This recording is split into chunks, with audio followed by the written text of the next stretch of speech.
Alors ce qui a amené la commune du coup à travailler en collaboration avec le CEN et du coup à mettre en place une ORE sur le site de l'étang de Chancelade, c'était dans un but de préserver le plan d'eau à long terme et puis de trouver un équilibre entre une activité humaine, donc l'activité pêche en l'occurrence, et la préservation de la biodiversité et de l'environnement.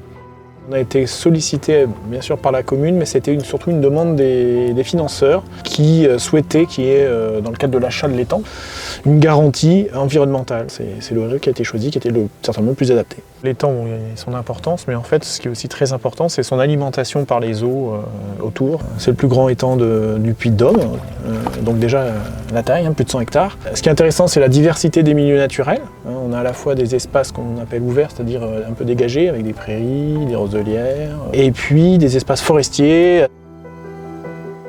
Effectivement, là-bas, il y a une zone, il y a une zone de reproduction du milan noir, et c'est une héronnière aussi, où il y a pas mal de nids de hérons. Toute cette bordure de roselières, de prêles, de végétation aquatique, elle est très importante pour la biodiversité, mais elle va être aussi très importante pour nous parce que c'est clairement des supports de ponte et de reproduction des poissons, et c'est ce qui va nous permettre ensuite d'avoir une belle population de poissons dans l'étang. Donc voilà, sachant que le brochet en France, en fait, c'est pas partout qu'il se reproduit.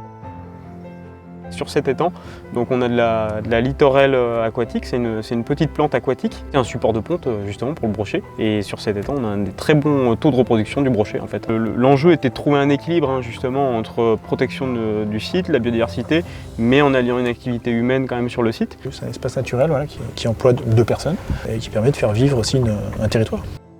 L'ORE a été signé donc sur toute une série d'engagements pour 30 ans, donc sur 112 hectares exactement, c'est-à-dire toute la surface de l'étang et les rives.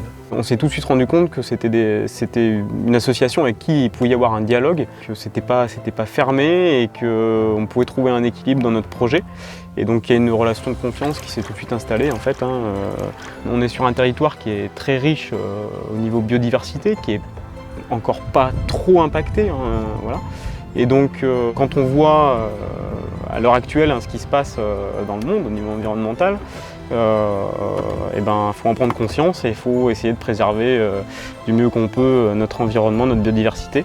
Et justement l'ORE, c'est un outil qui peut être très intéressant pour les collectivités qui souhaitent préserver sur le long terme leurs parcelles, leurs forêts, les zones humides.